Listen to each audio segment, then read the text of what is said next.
probably my 10th attempt at doing this, which is quite comedy considering chapter 7 is all about embracing imperfection. This hurts, too noisy. The main themes that stood out to me were, number 1, listening. It's all about dropping into the well instead of trying to come up with ideas or forcing ideas. What can we pause and listen to? I love this because in my morning pages, I'm not trying so hard. I'm just letting whatever waffle comes out instead of going, oh, that's a terrible idea. What's the point in even writing it or considering it?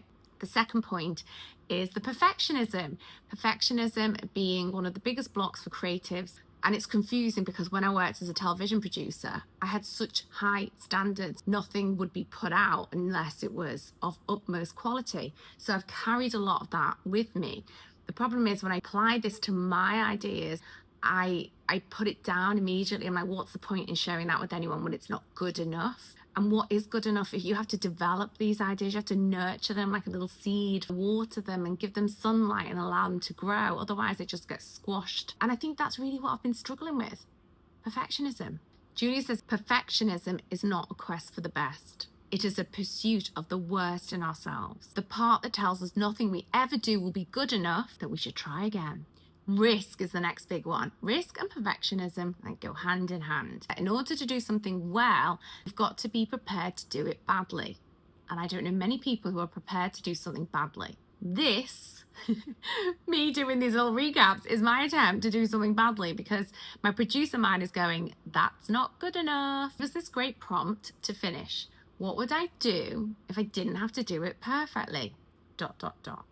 And it allows you to come up with ideas that, oh, maybe I could try this. If it's okay to be bad, maybe I could write a book. Jealousy. This is a great one. Okay. I have always been brought up to believe jealousy is a really bad quality, a bad thing. So whenever I felt it, it would always be like, get that away. Don't like this feeling. However, Julia says jealousy can be a map. It can show us our dreams, our desires, the things that we really want in life. And actually, when we think about the thing that we're jealous about, the actual quality or the goal, we can then say, well, what would be that first step to get there? So she gives us an exercise to do just that. Honestly, right now in my life, there's not many people I'm jealous of, but I am inspired by a lot of strong, talented, bold women who are out there helping people, not caring about criticism because they've got a greater purpose. And I would love to have a bit more of that. Jealousy is a mask for fear. It's a sign. It's a map. Follow that map.